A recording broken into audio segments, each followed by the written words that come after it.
Of the National Capital Area Skeptics, promoting critical thinking and scientific understanding since 1987. I'm Scott Snell, the current president, live streaming from the Washington, D.C. area. Learn more about the National Capital Area Skeptics at ncas.org, and also explore our video library on this YouTube channel. Our most popular video has more than 7 million views. Check it out, as well as a few of our other greatest hits that have about 500,000 views. With all those views, what are we doing right that makes people pay attention? Part of it might be that we are skeptics.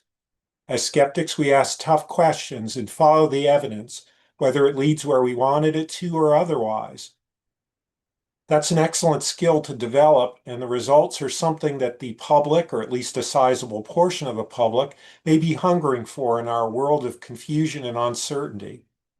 That's all well and good, but how do we convey not just our findings, but our skills to the public, especially to young people, so they grow up to be excellent skeptics?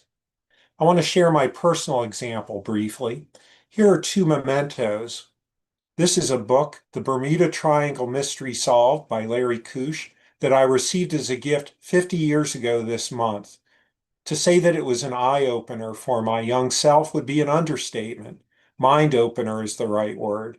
This was when I realized that the previous books I'd read on the topic were not to be trusted, even though they had the word nonfiction printed on the binding. Thanks to my brother for this birthday Christmas present. By the way, one of my colleagues at NASA's Goddard Space Flight Center, Ernie Wright, also considers this book as his mind opener as a youngster. My other memento is from 40 years ago this month. It's my first issue of Skeptical Inquirer. My fellow physics major at the University of Maryland, Tim Warner, told me about it, loaned me a few of his issues. I read them. Wow! It wasn't in bookstores back then, subscription only. By the way, thanks again to my brother for this gift subscription, which continues to this day. So where am I going with this? I'm asking what the contemporary equivalent of these two mementos might be for young people today. And my answer includes the book co-authored by our speaker today. He's Nate Pedersen, a writer and historian who, with Lydia Kang, MD, co-authored the 2017 book, Quackery, A Brief History of the Worst Ways to Cure Everything, and the 2021 book, Patient Zero, A Curious History of the World's Worst Diseases. Mr. Pedersen received a bachelor's degree in cultural anthropology and a master's degree in library and information studies from the University of Wisconsin-Madison. He and Dr. Kang also co-authored their latest book, Pseudoscience, A Brief History of the Worst Ways to Explain Everything, which he'll be discussing today. Ladies and gentlemen, joining us from North Mankato, Minnesota, USA, Nate Pedersen. Okay. Well, thanks very much for that warm welcome. I really appreciate it. It's a pleasure to be speaking to this organization that's, of course, aligned with or interested in at least some of the topics that are discussed in this book, Pseudoscience. I was really pleased in the introduction to see the Bermuda Triangle Mystery Solved book make an appearance. That was actually a book I used a lot when I was researching the Bermuda Triangle chapter in Pseudoscience. So today I'm going to start a lecture up here momentarily. We'll have a PowerPoint that I'll play as I work through the lecture, and then at the end we'll have time for a Q&A. So I'm going to share my screen now, and we can launch in.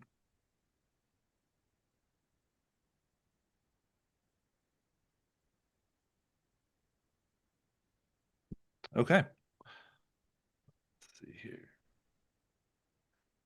Okay, so there we go. So there's the cover of my book, Pseudoscience, An Amusing History of Crackpot Ideas and Why We Love Them, which came out earlier in 2025. So I'm the co-author of this book, as was mentioned by Scott in the introduction, along with Lydia Kang, MD of Omaha, Nebraska.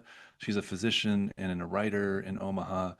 We have collaborated on two previous books as well. The first one, as Scott mentioned, was Quackery, A Brief History of the Worst Ways to Cure Everything. And then the second book was Patient Zero, A Curious History of Epidemic Disease. But this book, Pseudoscience, was our first foray beyond medicine and into science more broadly speaking. And it started, like our previous two books, as a kind of side obsession. Lydia and I both kept stumbling across these bizarre and beautiful and baffling stories of people claiming they could read your personality from your skull, for example. I'm sorry to interrupt. I'm not seeing the PowerPoint presentation. Okay. Thank you for letting me know. Let's try again.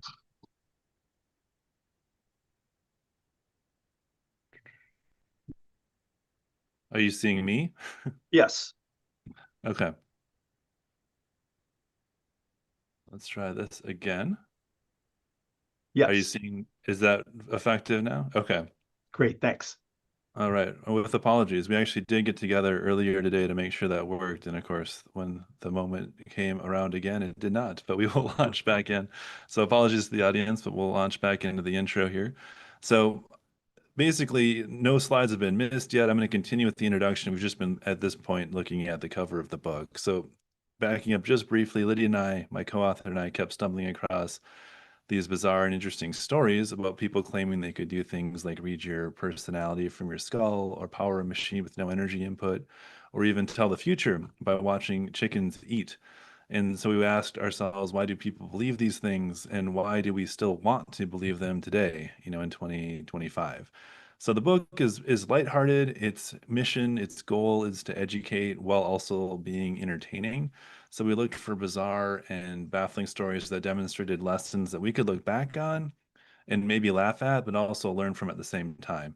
So as such, we purposely stayed away in this book from some of the pseudoscientific topics that deserve a more sobering treatment, or which is sort of a different tone entirely from what this book is. So you won't find discussion in this book of things like gay conversion therapy or racial superiority theory, for example. These topics, which have caused a huge amount of harm throughout the world, deserved a different approach than the tone of this book. And instead, this book is focused on things like UFOs and ghost hunting and Bigfoot, the 2012 Mayan apocalypse, dowsing, astrology, lie detectors, personality tests.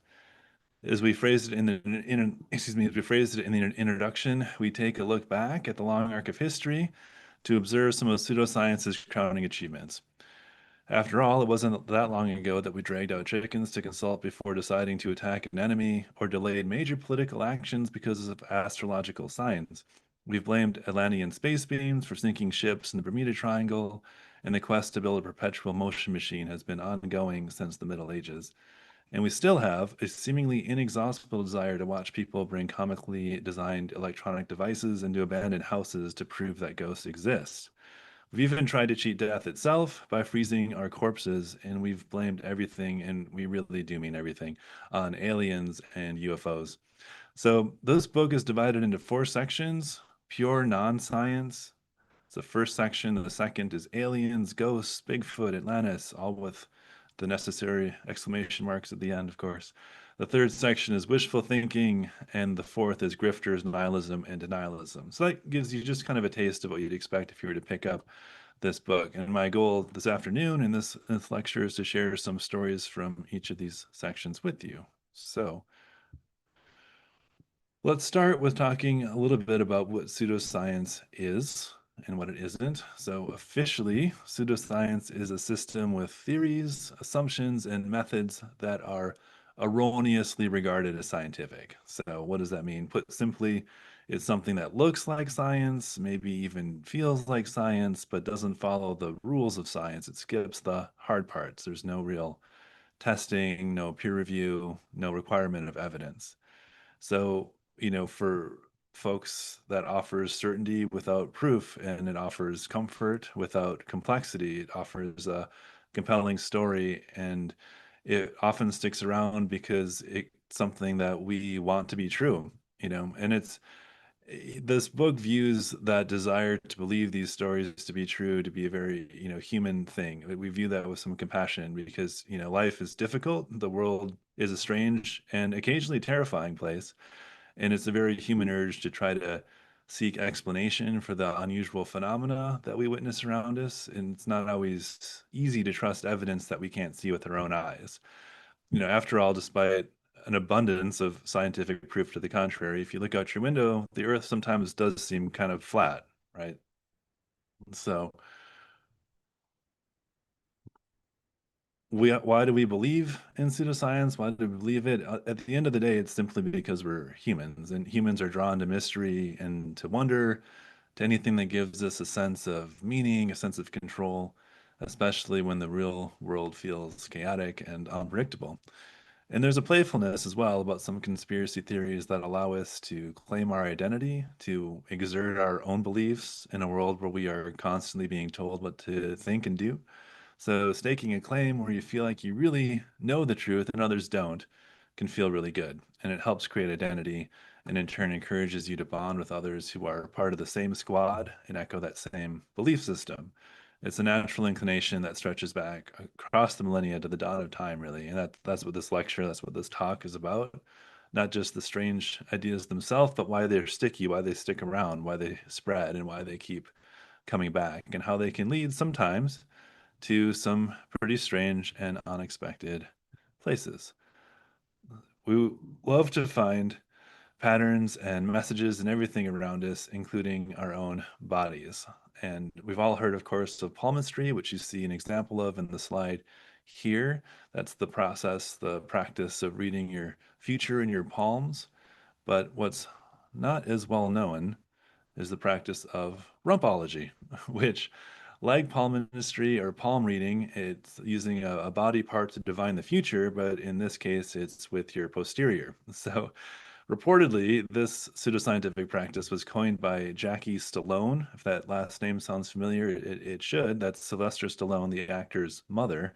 And she was well known as a psychic. She claimed, though, and this is something you'll find pretty commonly across instances of pseudoscience, they'll claim ancient origins for a practice, and she claimed that rumpology was an ancient practice with roots in Babylon and India and Greece and Rome.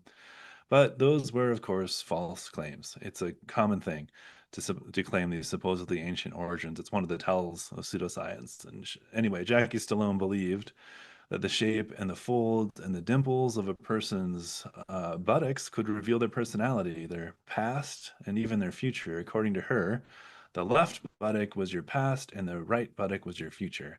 And the crack separating the two also had meaning. And Jackie reportedly said it represents the division between the yin and the yang, between light and darkness. And that gets at the common human desire to know the future, the idea that our destinies have been foretold and that there's clues out there, even in our bodies themselves, if we know how to read them, or if we're willing to pay $300 to Jackie Stallone to interpret them for us. Our bodies, however, don't lie about their health. You can tell your doctor you've never smoked, but if you have 50 years behind you of 2 packs a day, that can't really be hidden when emphysema shows up on a scan. You can tell a police officer that you don't drink, but your blood alcohol might say differently.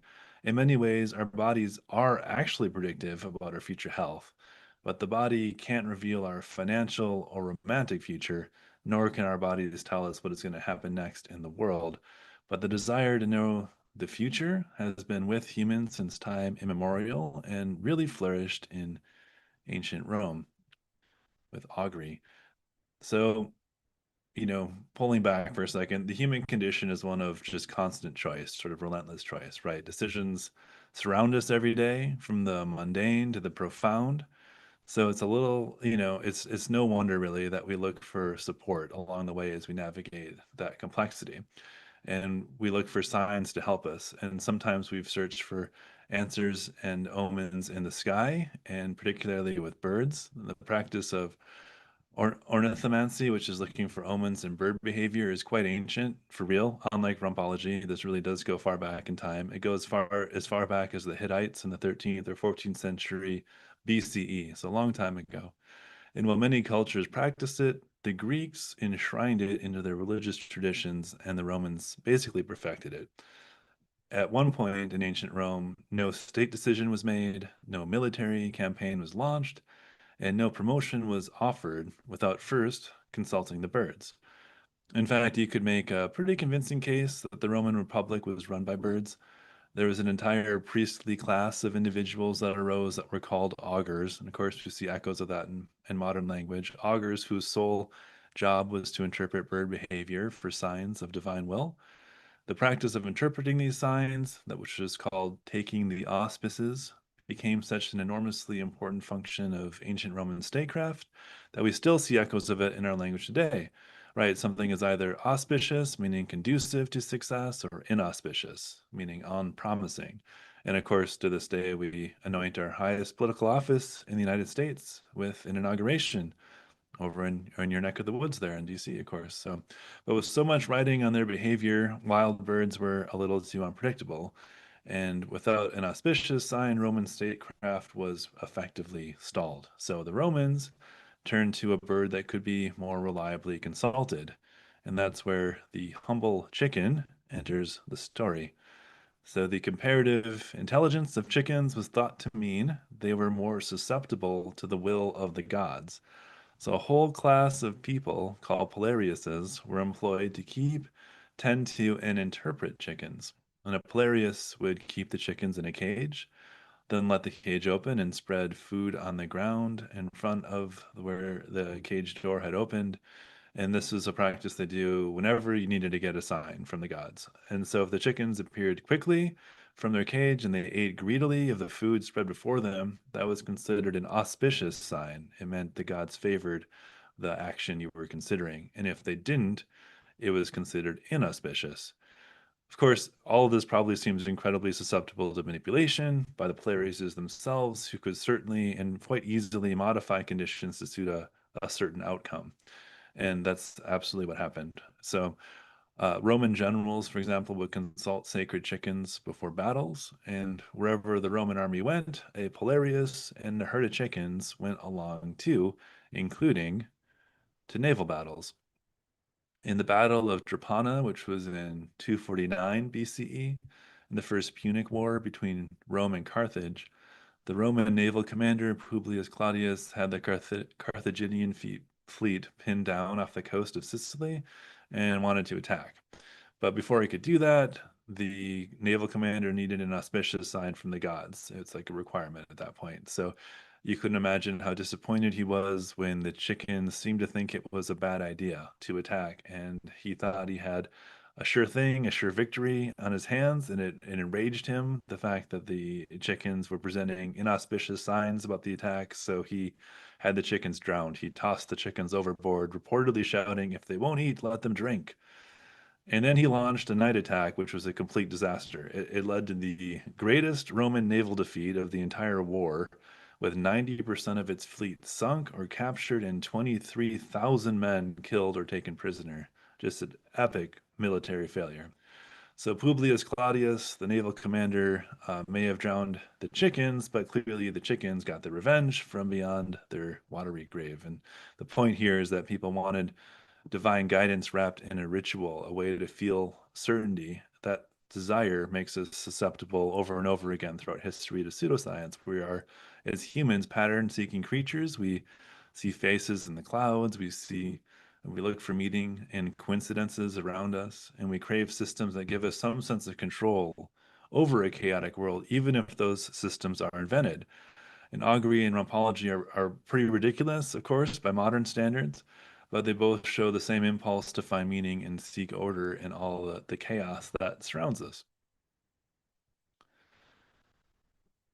Science, however, has shown us that we can turn to the air for some predictions, just not the same ones that the Romans used chickens for back in ancient Rome. So, an interesting true thing about bird behavior that was predictive turns out to take place with the bird that you see on the screen here. So, this is the golden winged warbler.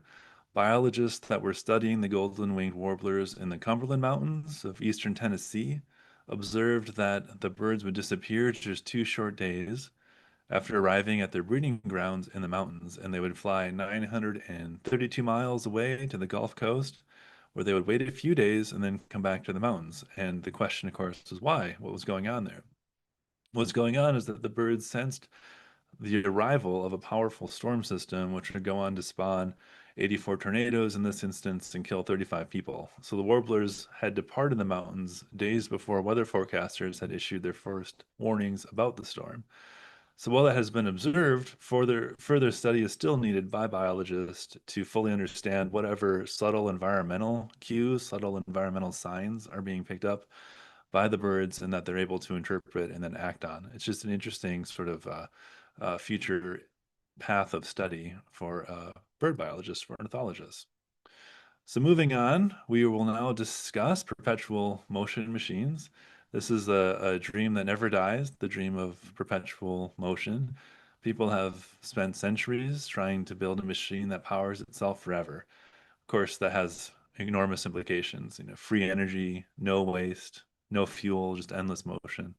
But it's never worked. It never, ever works. It can't work as far as we understand the laws of thermodynamics, which it violates.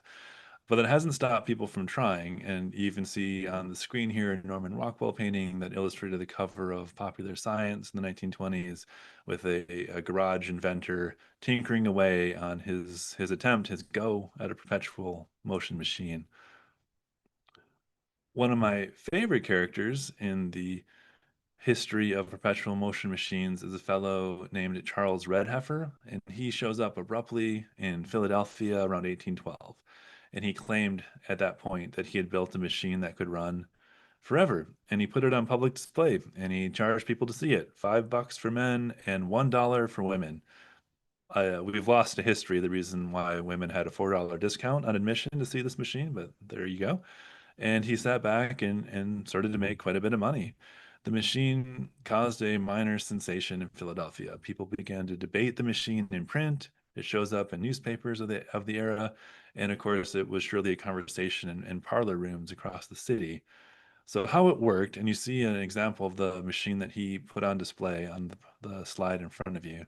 So the machine worked by this method. It operated via a gravity-driven pendulum in which the output gear drove a vertical shaft in a whir of seemingly inexhaustible motion. And the principle was that an inclined plane could receive continuous downward force from gravity and in turn produce a corresponding horizontal force that could operate another machine. So in essence, it was a perpetual motion machine generator.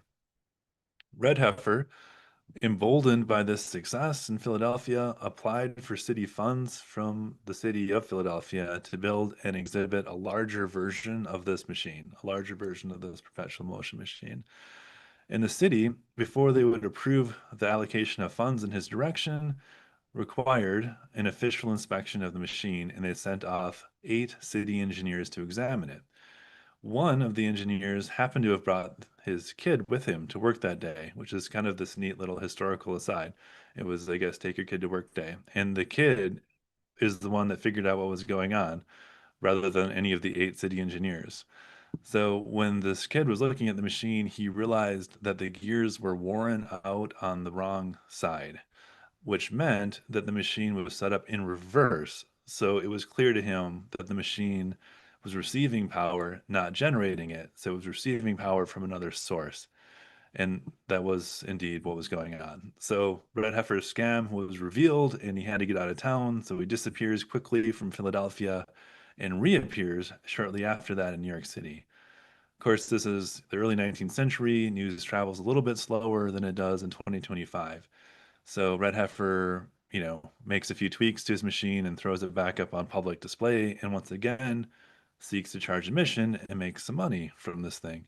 But what he didn't count on in New York was a visit from the bad boy, essentially, of 19th century mechanical engineering, Mr. Robert Fulton, seen here on this slide.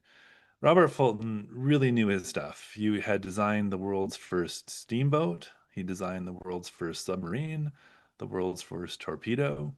And when Fulton stopped by this New York City exhibition, he noticed that the machine was oddly unsteady in its movements. It wobbled. So to Fulton, this suggested that the machine was being manually driven by a hidden person operating a crank.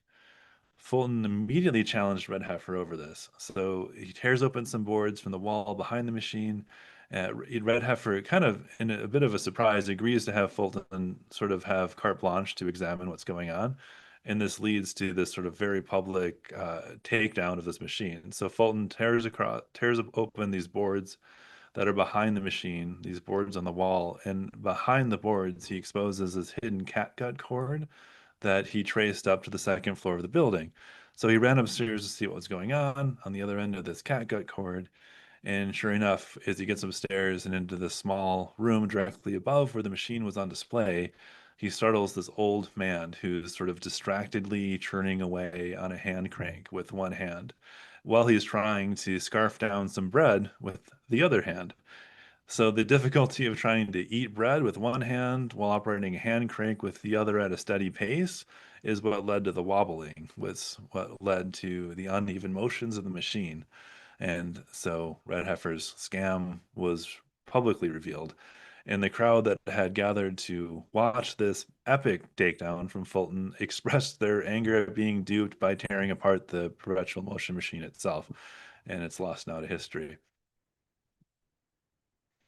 But back to this cover here, the dream of perpetual motion machine still persists all the way to today because it epitomizes an urge we all have to get something for nothing. And the implications are, again, intoxicating free energy for all, goodbye global warming. But the problem with perpetual motion, of course, is that it also happens to fly in the face of physics, though perhaps not quantum physics, which is kind of interesting in case there's some physicists in the audience today. So perpetual motion violates both the first and second laws of thermodynamics. The first law states that energy cannot be created or destroyed, only transformed from one form to another. So if you're not adding energy to a system, you cannot take energy out and also expect it to operate indefinitely. The second law, which relates to entropy, states that an isolated system will move toward a state of disorder, and entropy will always increase over time. So the more energy that is transformed, the more energy that is wasted. So some energy is always lost through friction, for example, or it will dissipate in another way, and not all of the energy produced can be harnessed. A perpetual motion machine would require energy that is never wasted and never moves toward entropy. So that's not really possible, but you could build a machine that lasts for a really, really, really long time. For example, a machine operated by ocean currents would appear to be inexhaustible for all practical purposes within our conception of time. But eventually, when the sun burns out, all the energy generated by ocean currents would also dissipate, and thus it's not truly a perpetual motion machine. But of course, the dream of free energy is compelling and it never really dies. And in fact, to this very day, patent applications for perpetual motion machine continue to arrive with regularity at the patent office to be approved. So it's still very much something that folks like to tinker around with today. Okay, now we're going to discuss spontaneous human combustion. And this is the idea that human beings can, at random, burst into flames without an obvious source of ignition. So the thinking on this one goes that there's some mysterious force at work inside the body that can set it on fire from the inside out. And this caught the public imagination in the 19th century in particular, when death by fire was unfortunately still relatively common. The world was still basically a tinderbox in that era. The Victorian interest in spontaneous human combustion was also connected to a major scientific discovery, which happened in 1774, when oxygen was isolated for the first time, and scientists realized that this essential gas that was critical for both breathing and burning existed on its own. And it gave rise to this whole theory that breathing itself could be a form of combustion, a sort of continual burning of oxygen that would take place inside of our lungs, which I personally think is kind of a beautiful theory that is to visualize all these little fires burning away in your lungs. But obviously that's incorrect, of course. And if you believed in the theory, though, if you believed that there were these little fires burning away inside of your lungs, it wasn't much of a leap to suggest that they could sometimes flare up and overtake their hosts. Alcoholics were thought to be particularly susceptible to the phenomena.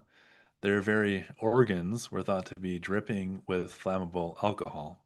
Another theory suggested that the alcohol they consumed was transmuted into a highly flammable gas within their body, just sort of floating around, these sort of balls of gas that were floating around, just waiting for a source of ignition to implode or explode.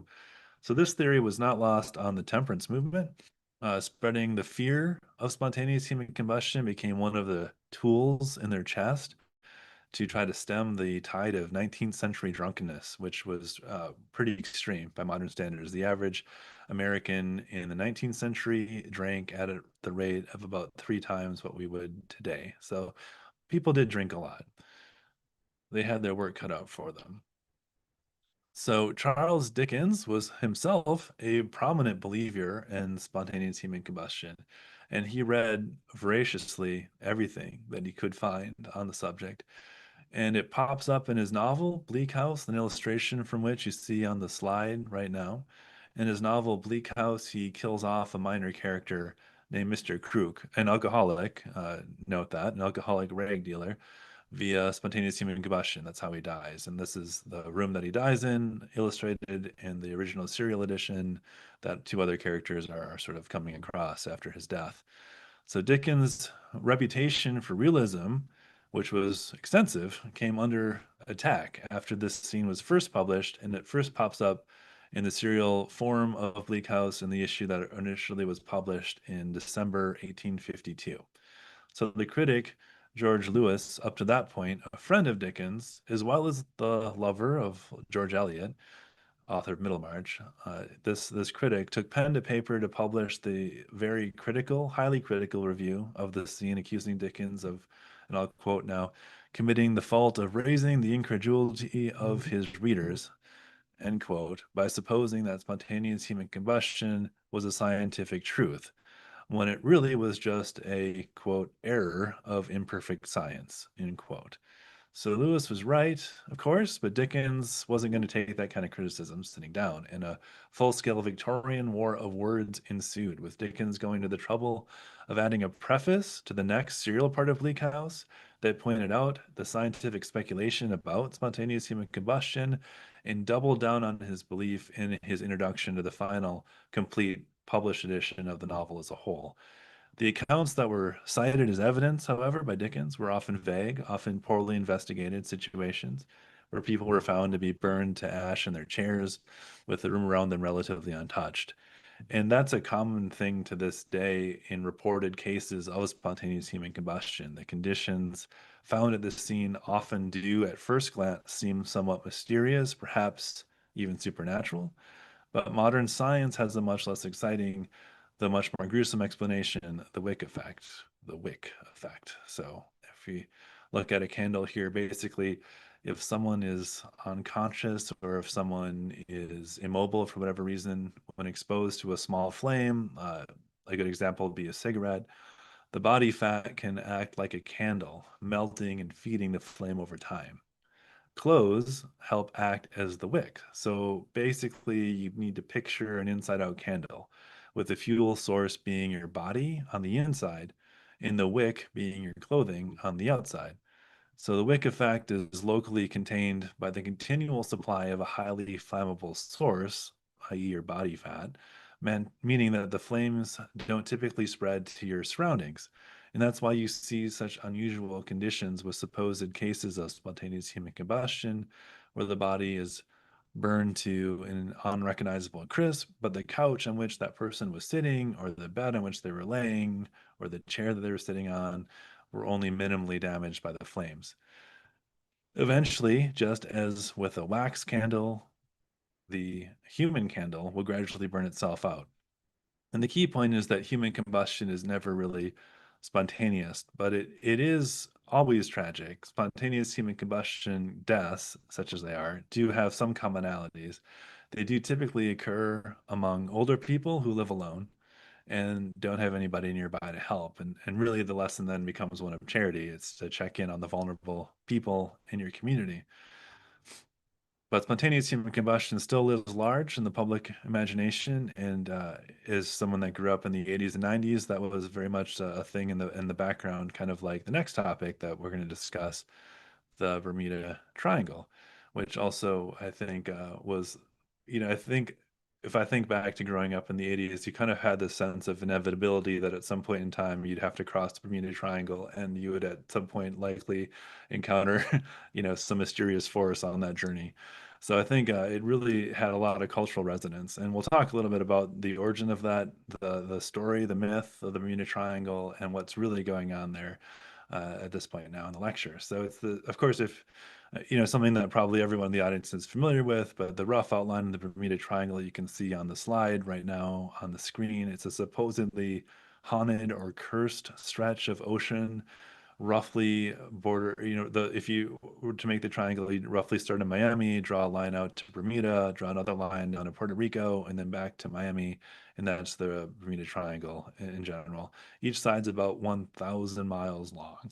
And it's this place, this part of the ocean where planes and ships reportedly just vanish. And we are now going to discuss the story of Flight 19, which Scott reminded me in the introduction today is an anniversary that we've just passed. So 80 years ago, just was it Sunday? I believe it was that we crossed the 80th anniversary of this famous, infamous. Yesterday.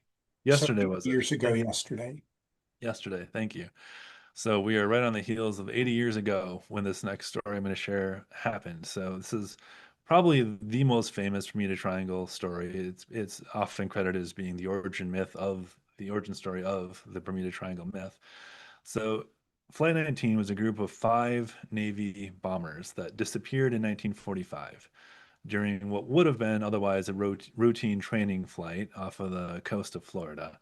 So in December of 1945, so 80 years ago, specifically December 5th, 5 Avenger torpedo bombers departed Fort Lauderdale, and they took off on, again, what would have been a routine training run. They were led by Charles C. Taylor, and the bombers had a simple goal that day. They intended to drop some bombs in a shallow coral reef and then proceed north over Grand Bahama Island and then return to Florida.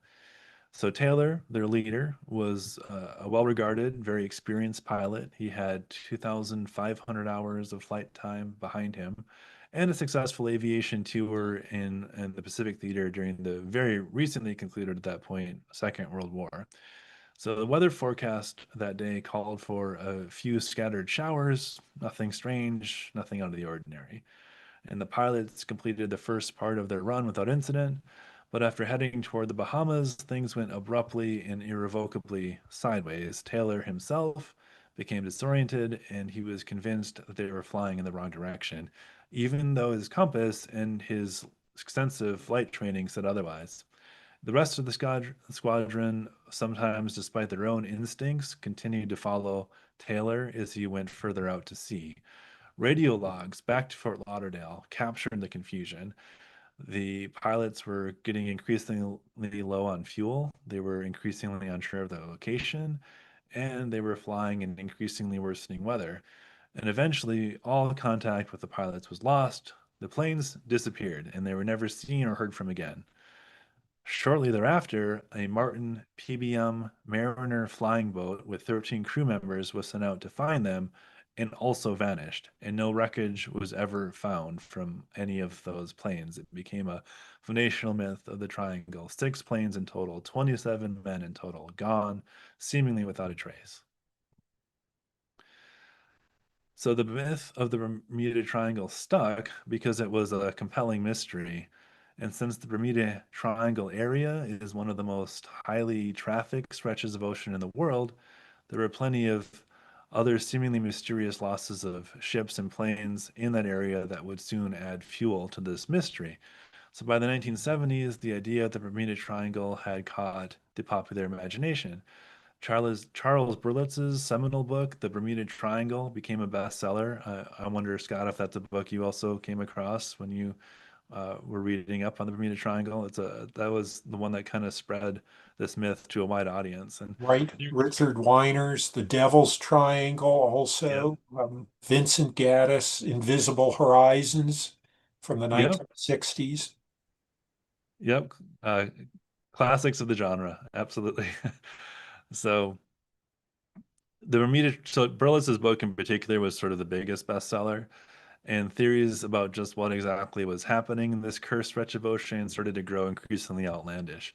Time warps were a favorite one, and that one continues to cycle around to this day, particularly the idea that a time warp would appear without warning at various points in the triangle, and that the unfortunate ships and aircraft that were caught in such a time warp would reappear again at some future date and return to their home ports without having aged at all, or their ships would be found one day floating on a lifeless sea with only skeletons aboard.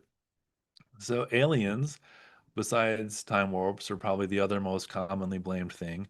Some theories suggested that high levels of UFO activity in the area led to these disappearances. Others suggested that aliens living under the sea would occasionally capture sailors for study. That was one that was popularized in that Invisible Horizons book that Scott mentioned there as well.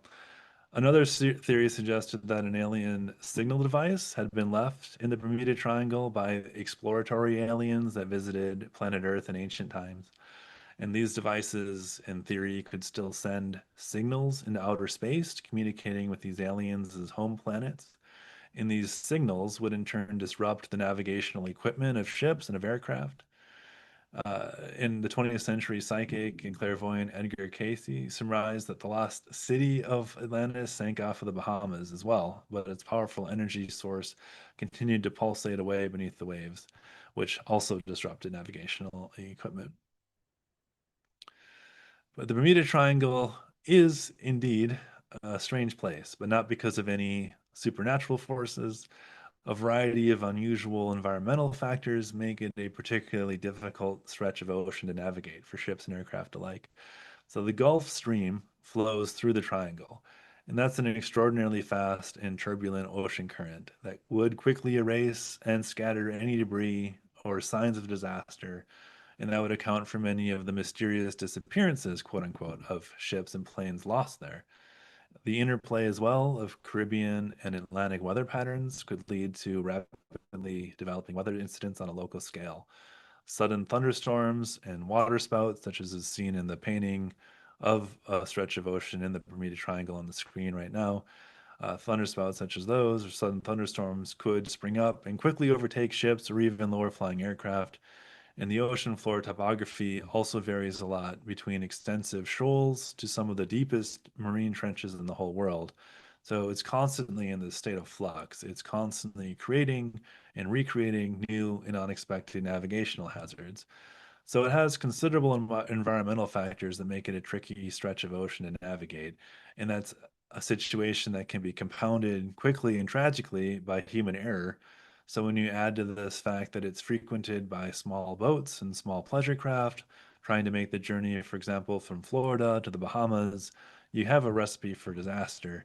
The Coast Guard has an official statement about the Bermuda Triangle, which is worth quoting. I'm going to quote now. The Coast Guard does not recognize the existence of the so-called Bermuda Triangle as a geographic area of specific hazard to ships or planes. In a review of many aircraft and vessel losses in the area over the years, there's been nothing discovered that would indicate the casualties were the result of anything other than physical causes. No extraordinary factors have ever been identified. We find no reason to disagree with the Coast Guard on that. But as for Flight 19, which opened up our conversation about the Bermuda Triangle, the best evidence suggests a combination of things. There was navigational errors going on, fuel shortages, and abrupt bad weather. The lead pilot, despite his flight training, his extensive flight hours, he did have a bit of a history of getting lost. And unfortunately, probably what happened is they ditched at sea. And it's an unfortunate thing too, because you can tell from the radio transmissions that some of the other pilots in that squadron disagreed with the decisions that were being made by Taylor, thought he was wrong, but because of military discipline, followed him anyway, and it led to tragic consequences for all. So again, they likely ditched at sea and just were scattered and never found and eventually drowned. The rescue plane itself was thought later to have had a fuel leak, and it most likely exploded midair from a fuel leak. And again, the debris and the folks that were on that rescue plane were quickly scattered by the currents. So the key point from the Bermuda Triangle is that people love mysteries. They make the unknown seem even more mysterious because of that love, and that continues even with the study of cryptology. So every state in the country has its own cryptid, and cryptology is really the study of animals, quote unquote. The study, I should emphasize the quote unquote nature of study, the study of animals that don't officially exist. And surely, everyone in the audience today has heard of Bigfoot. I'm sure everyone's heard of the Loch Ness Monster. Those are examples of cryptids. People love these legends because they hint that there's still mystery in the world. There's still something uncovered, undiscovered out there that maybe, just maybe, right, something magical is still hiding out there. So For example, there's a lot of regional cryptids, like northern Pennsylvania has the squonk. We here in Minnesota have a kind of a Loch Ness creature that supposedly lives in Lake Pepin. Anywhere you go in the country, there's going to be a local story about some kind of cryptid that lives there, but there's never, of course, really any convincing evidence for them. People just love the idea of hidden creatures, and you combine that with mysterious places and the backwoods and so on. And it's a potent combination. Cryptids, they feed our desire for mystery in a seemingly overly explored world, right? It's kind of a comforting idea in some ways that there's still mystery out there. And all three of these things that we just discussed here in this last section of the lecture, so spontaneous human combustion, the Bermuda Triangle, cryptids, all essentially succeed for the same reason, is they dangle a mystery in front of us and then refuse to resolve that mystery. So they dangle a mystery and then we can't resolve it. It keeps that story alive. It keeps people guessing, and it keeps pseudoscience relevant, even as real science quietly offers a much less cinematic truth. So why these ideas stick? Why do we love pseudoscience? It's not because we're foolish, it's because we're human. And this kind of goes back to what we talked about in the beginning. We're curious people. It's part of our DNA in a way, right? We're meaning makers. We crave stories. We want to explain the unexplainable, even if it can be a little ridiculous, maybe even especially if it's a little ridiculous. Pseudoscience tends to thrive in certain situations where mystery meets desire, where uncertainty meets a pattern, and evidence is no match for a really good story. At the end of the day, it gives us control where we might feel powerless. It offers hope when answers can be hard to find. And sometimes it's just plain entertaining in a world that can be occasionally somewhat boring. And unfortunately, that's also how some people feel about the scientific method itself. The scientific method is, after all, a slow moving process, and that's the way it should be. That's correct. It should be a slow moving process. It takes time to sort out the signal from the noise. It takes time to draw firm conclusions. And in the meantime, as Carl Sagan said, really it's okay to reserve judgment until the evidence is in. Absolutely. So what makes pseudoscience powerful isn't just its weirdness, it's the performance of it. These ideas wear the costume of science, they borrow its language, they borrow its tools and its tone, and they act like they're based on evidence even when they aren't.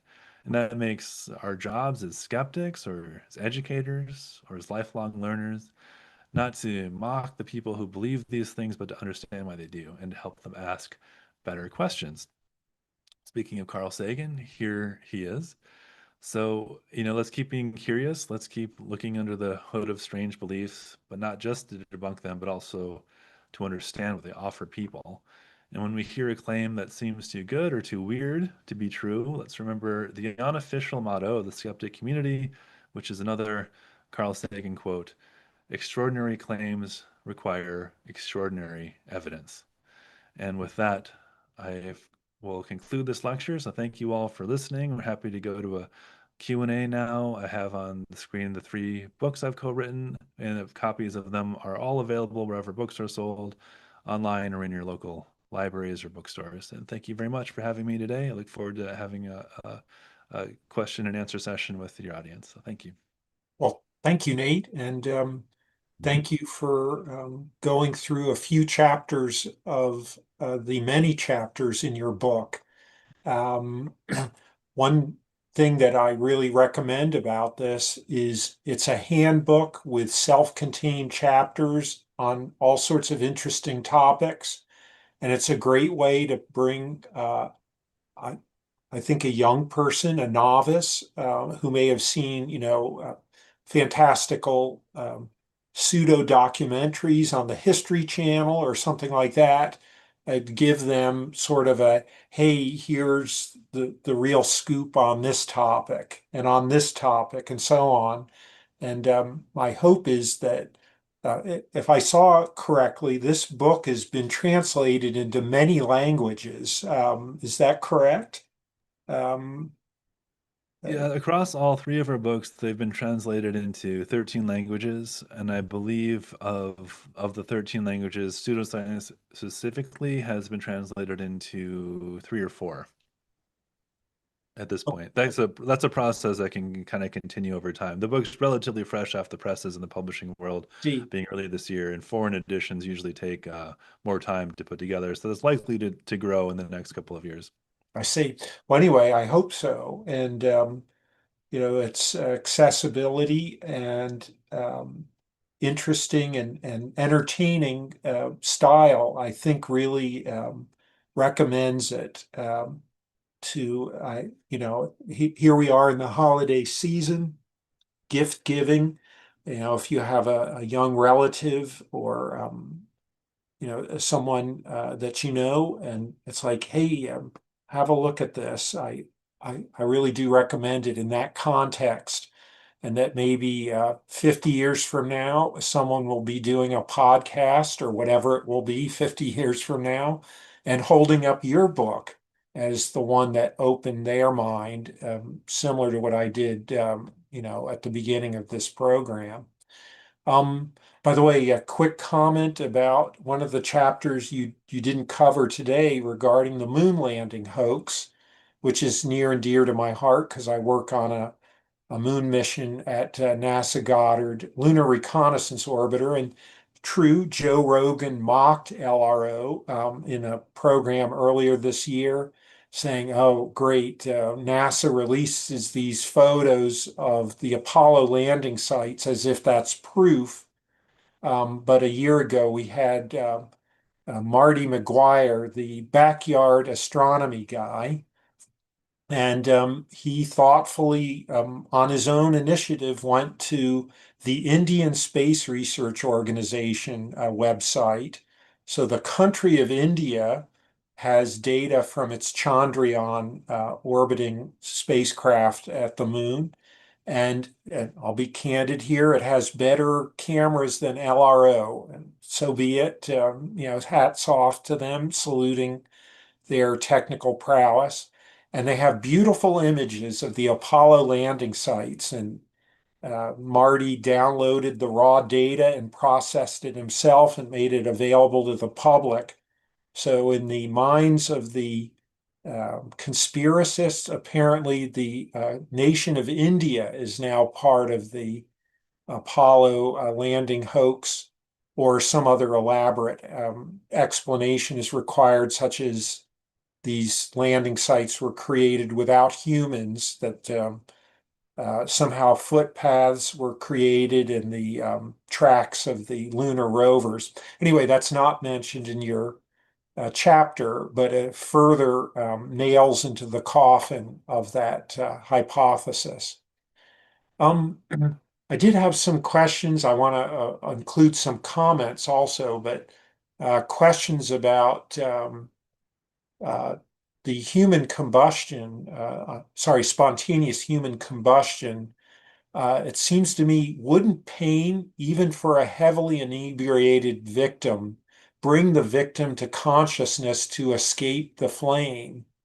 I'm a little puzzled about that, and honestly, I'm very rusty on spontaneous human combustion. I should just bring myself up to speed on what the details of this are, but it does seem to me like even the most hopeless drunk would feel the intense pain and try to extinguish or escape the flame.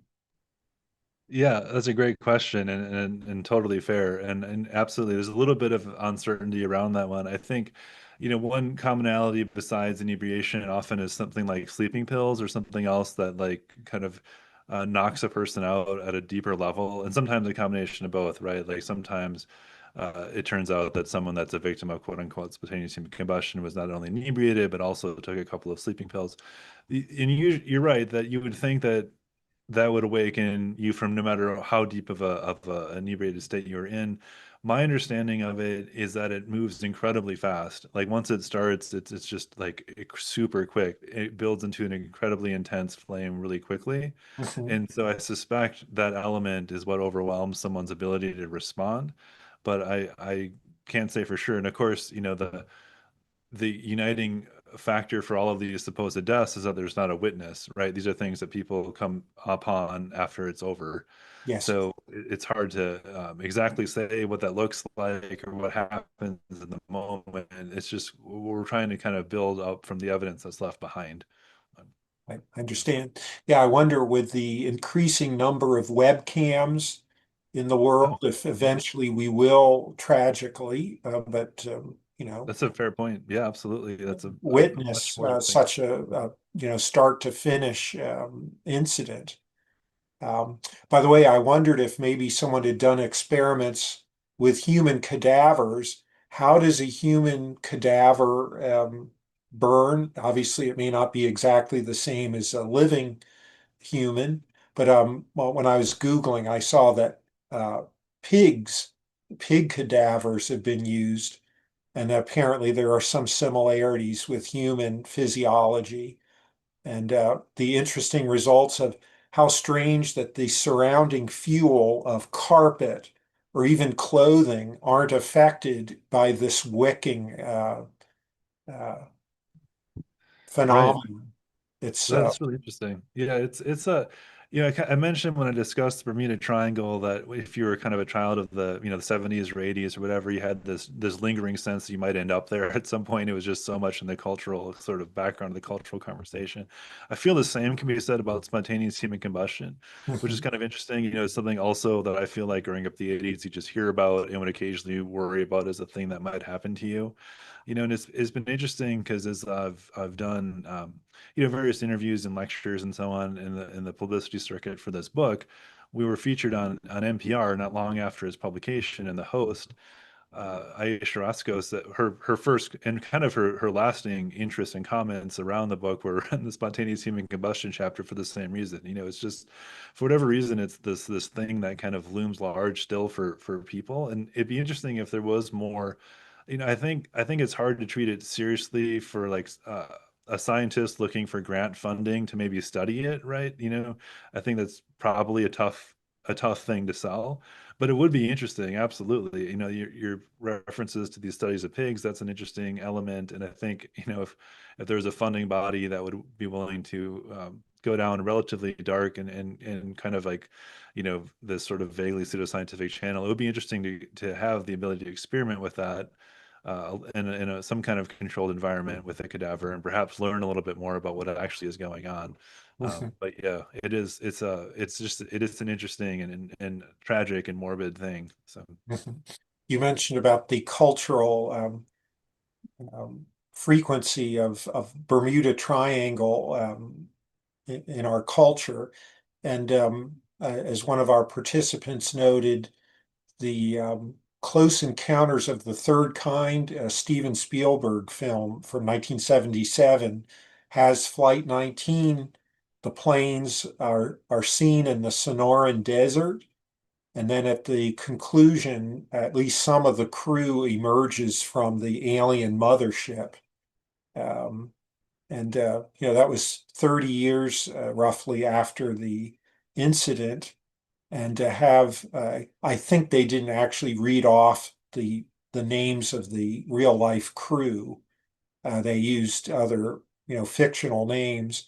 But I did find that sort of a strange thing, this tragic incident where, human frailty, mechanical frailty led to the deaths of these uh, men, and then putting it into this sort of pseudoscientific speculation about aliens or whatever.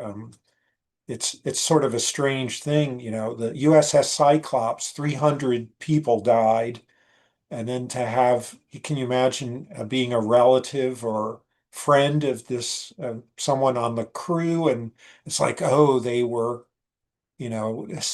kidnapped by aliens. It's such a strange thing from like a human standpoint where lives were lost and then sort of shoehorning it into these weird theories.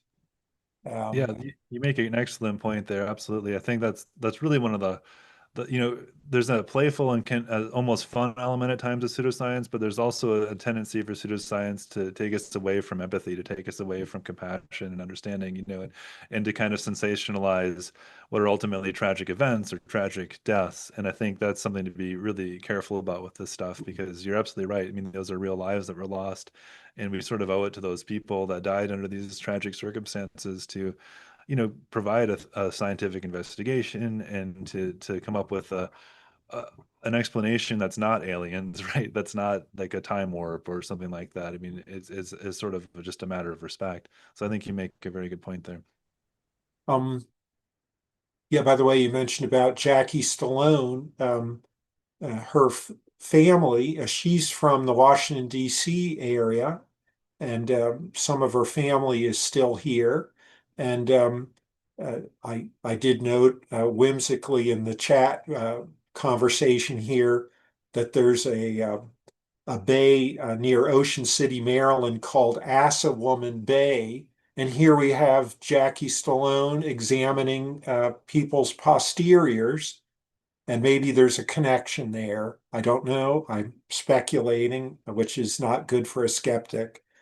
That's funny To though. I did not know that. That's Yeah, great. Assawoman Bay, Jackie Stallone from Washington, D.C.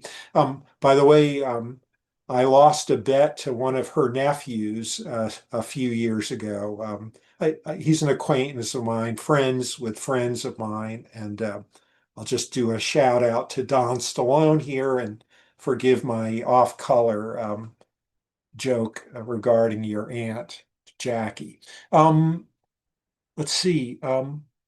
Let's go big picture here. Chris Sentner wonders, what are your views on how we ended up being ruled by people who universally believe in pseudoscience and conspiracy theories? He says, we skeptics have lost the war. Why?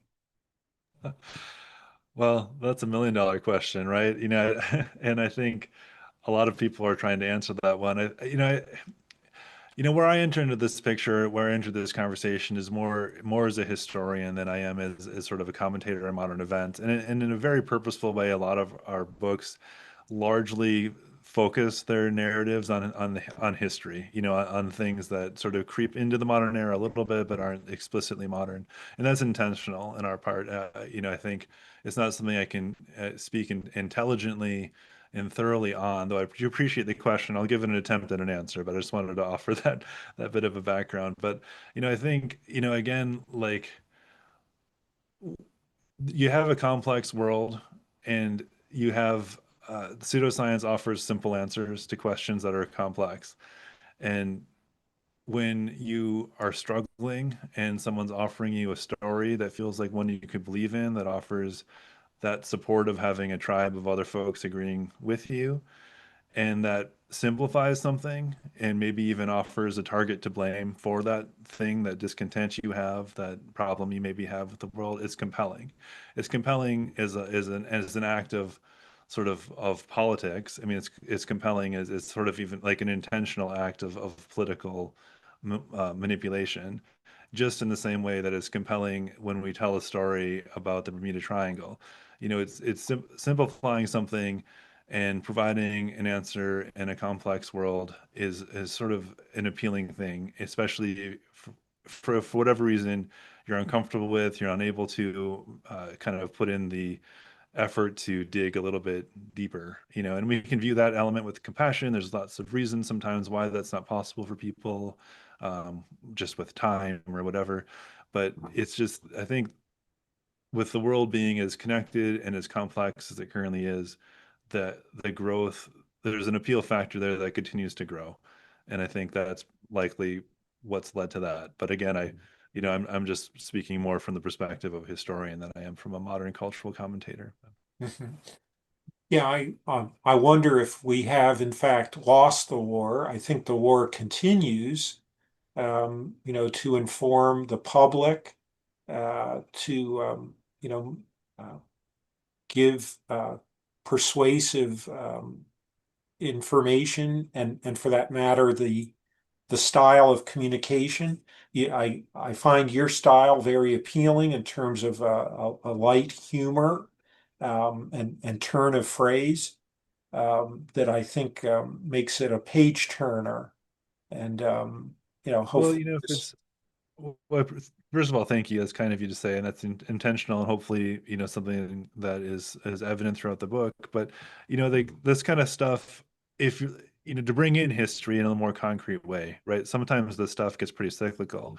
If we were having this conversation in ancient Rome, someone would certainly ask, why are we relying on chickens to make all of our statecraft political and military decisions, right? And that would be a very valid question, right? Why were we? It kind of for a little while just stuck, but then it unstuck, right? Like as time went by, people questioned it. People were like, this kind of doesn't make a whole lot of sense. And now, as ludicrous as some decision making can be politically or whatever right now, like we are still not at the point where we're bringing chickens out to help us make these decisions, right?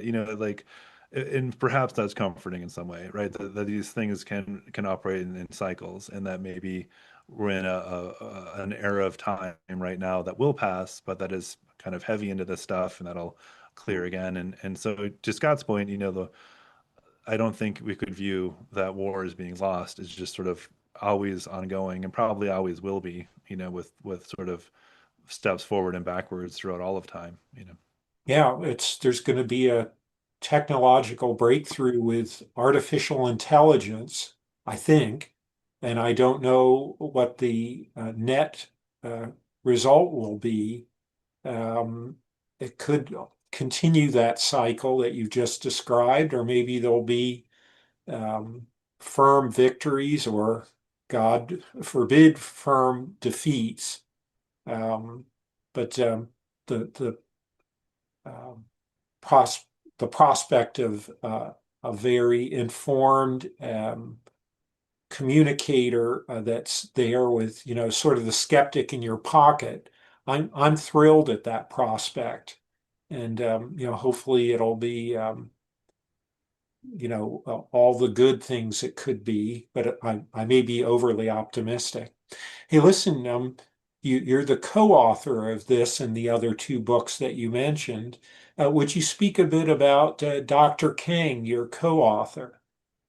Yeah, absolutely. So Dr. Kang, as I mentioned a little bit earlier at the introduction of this lecture, she's a physician as well as being a writer. So she practices internal medicine. She's a family doctor in Omaha, Nebraska, Mhm. and she also writes novels. So she's written both young adult and adult fiction novels and historical fiction, and she's even written in the Star Wars fandom universe as well. If there's any Star Wars fans out there, she has some Star Wars books too. But Oh, then she has this other element of her career, which is, this kind of nonfiction examination of medical topics, right? Which really started with Quackery, continued with Patient Zero. And so, our collaboration tends to sort of center on I try to bring in the historical element, she tends to bring in the scientific element, and then those things tend to pair well for these collaborations anyway, through Quackery through to Pseudoscience. And Scott had asked me a little bit at the beginning of how we work together, which I'm happy to share to you with the audience. We tend the books that we've written inclusive of pseudoscience tend to be the kinds of books you can pick up at random. There's in a way there's sort of coffee table books. They're heavily illustrated. They're fun books to maybe read a chapter at a time for, and hopefully obviously we'd like you to read the whole book, but it's not required. Across any of those books, you might be particularly interested in ghost hunting or cryptozoology and want to read about that, and maybe you're inspired to read a few more chapters because you liked that one. But the point being that you can pick it up and put it down really easily and kind of gravitate to the topics you're naturally interested in. And that kind of format in turn lends itself very well to co-writing, because we're not sort of uniting as much around overarching narrative themes like you would in a book that has one dedicated topic you're exploring in depth from point A to point Z. These we basically come up with a list of topics we think would be good, that we're both interested in, that we think make have good stories, interesting science behind them, and then we both tackle separately topics of interest to us personally, and then the early drafts are shared and expanded upon by the other author, edited by the other author, and until we come up with a comprehensive whole that we're ready to share with our editor. And so it works. It makes for a pretty seamless partnership. So we've had a good relationship that way. How did your partnership start? We met at a convention, actually, at a right. Let's see, it was at Comic Con. It was actually at Comic Con in San Diego, I think, in 2014, and we met there. Lydia was at that time touring with her. I think it was her very first young adult novel, which is a science fiction novel, and we just had kind of a similar sense of humor. And I'd had a background writing, uh, sort of in freelance journalism, writing for some. I had some national bylines across a variety of different publications, so I could bring some of that nonfiction, narrative journalism style and a bit of history. And, she had a strong writing background as well, but also a strong scientific background and a strong medical background. And so the idea was kind of out there of, hey, what if we combine forces? What would make sense? And we landed on quackery as being a fun topic that we could explore together. And that led to eventually to our first book. Mhm. Um, by the way, regarding your own background, with what was it, information sciences or library? Forgive me, what was Yeah, I'm a librarian by training as well, so that's my master's degree is in library and information that's it. science, which uh, does include an information science component, but it's officially the sort of the accredited degree you need to pursue a career in libraries. Mhm. Um, yeah, the reason I focus on that at the moment is that book from 50 years ago that I held up during the intro was also written by a librarian, um, Larry Kusch, The Bermuda Triangle Mystery Solved. So when I saw you had a similar kind of educational background and you've written this book, frankly, I saw sort of like, hey, I think that's why they're both good in this way. Yeah, Um, well, as a member of that profession, I'd say thank you to that. I think librarians pride ourselves on our interest and desire and ability to navigate complex informational sources, right? And I think probably we're united by an enjoyment of that too. I think uh-huh. like someone that enjoys kind of combing through the archives and tracking down the truth behind a story, right? So that's really neat. I didn't realize that about the Bermuda Triangle solved mysteries author's background. That's Yeah. cool. He passed away about a year and a half ago. Okay. But yeah, yeah, he's really an important contributor in the world of skeptics. That particular topic pretty much came back to earth as a result of his work. So, Yeah. speaking of work, Bruce Behrens is asked, what are you and Lydia, or perhaps if you're working separately on something coming up next? Sure. Yeah. So this kind of completed a trilogy of topics that we felt we would pair well together on. So and not to say that we wouldn't pair up again in the future, but at the moment we're both working on separate projects. I know Lydia is working on a nonfiction book about like the history of scent and perfume and kind of how those interweave together. And Mhm. then I'm working on with a separate collaborator.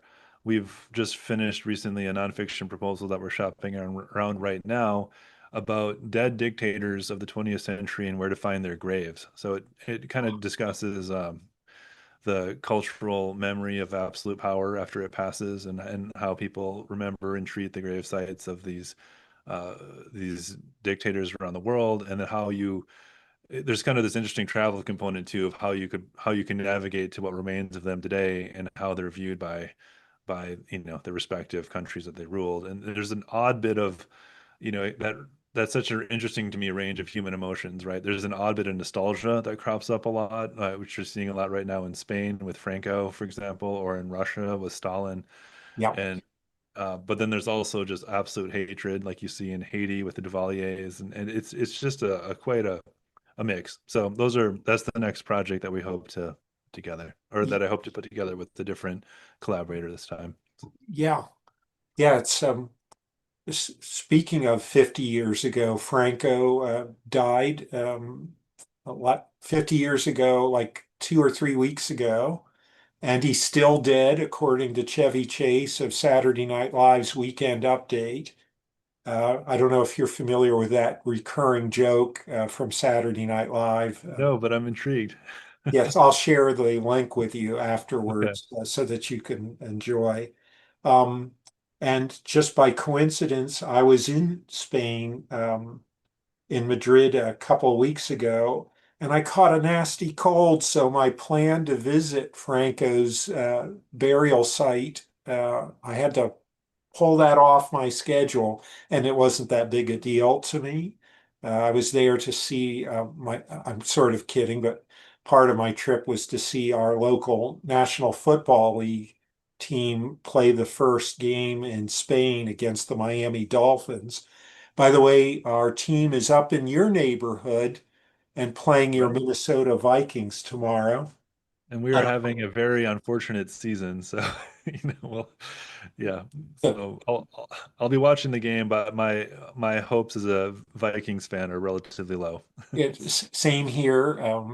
Sorry to sidetrack into NFL talk on the skeptics discussion, but it's interesting coincidence that It is. our teams are facing each other tomorrow. But anyway, um, yeah, there was something else about. Oh yes, you had spoken earlier about cyclical aspects to pseudoscience. In the war that we skeptics are part of. In a way, aren't these dictators also cyclical in terms Mhm. of, hey, Stalin is, maybe getting something of a following, or Franco, or Yeah.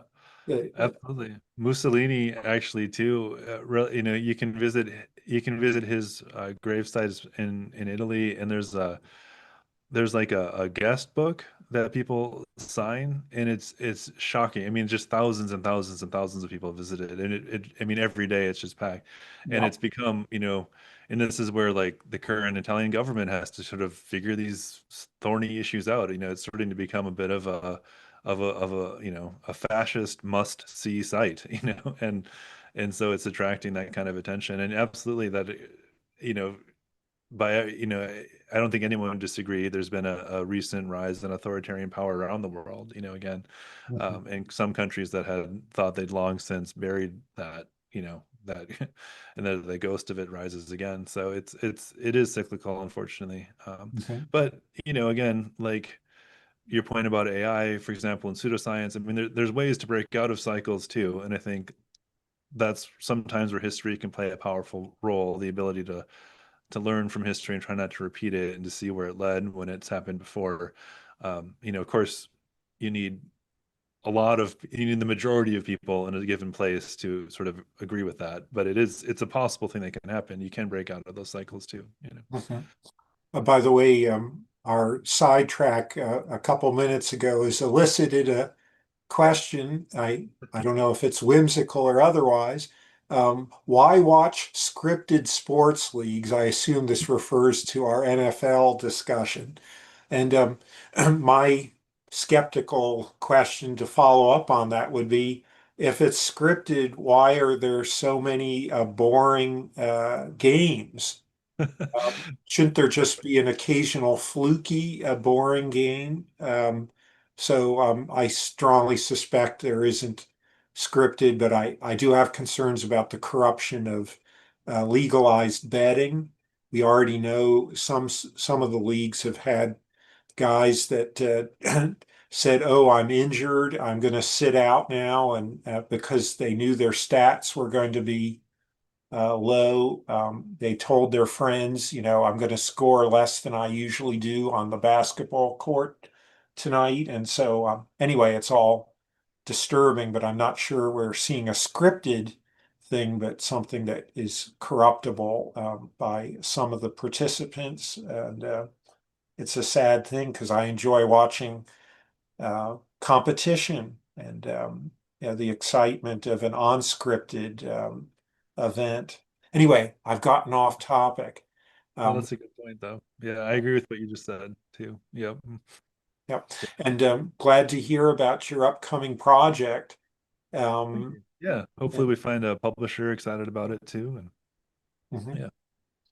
All right. Well, Nate, I think we'll sign off here and Okay. thank you again. And I hope this shows up as a stocking stuffer. I got the electronic version. Oh, I should mention, I said, hey, I think this would be good for young people. I should warn folks, there are expletives in the That's book. true. The F word, it's because of a quote from Right. somebody. And if I were the parent, I would simply black out the last four letters. Um, Fair. I don't know what to do with the electronic one. It could be hackable, perhaps, and make it suitable for young people. At this point, though, maybe I'm overly cynical, but don't they all know more words than we ever learned?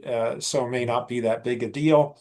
But that is one aspect is I think this would be appropriate for high schoolers or older, or maybe advanced middle schoolers. What do you think about that?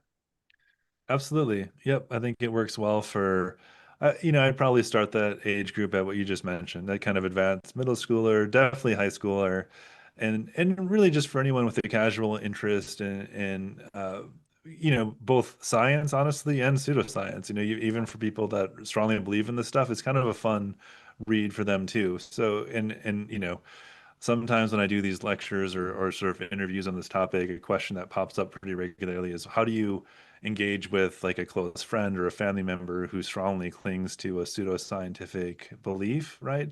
And there's not an easy answer to that one. There's not a one size fits all answer either. That's a matter of just sort of empathy, understanding, compassion, listening, having, putting in the time to have long conversations. But as a quick plug for the book too, I mean, it also covers topics some people passionately believe in, and it does so in a compassionate way. So it's fun for those folks to also read about, while also offering, an introduction into some of the scientific explanation behind them. So you Mhm, could also give them the book. So, mhm. I do want to mention that we have an upcoming workshop. I don't know the exact date yet on what you just described, engaging with people that you disagree about regarding pseudoscience and other extraordinary claims, and how to deal with those types of conversations. So I'll have more information in terms of the schedule, but just to let people know that we do have that coming up.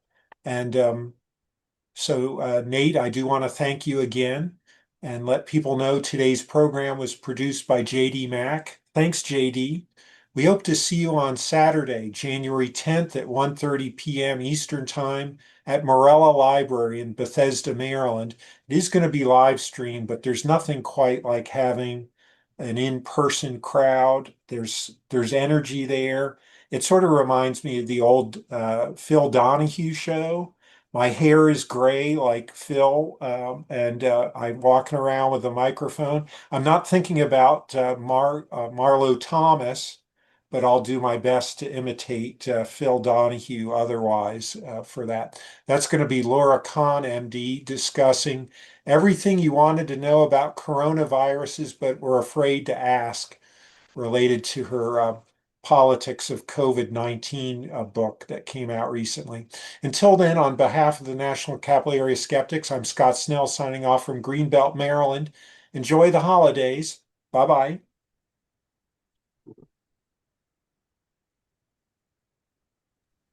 Okay, we're off the air. Nate, okay. thank you.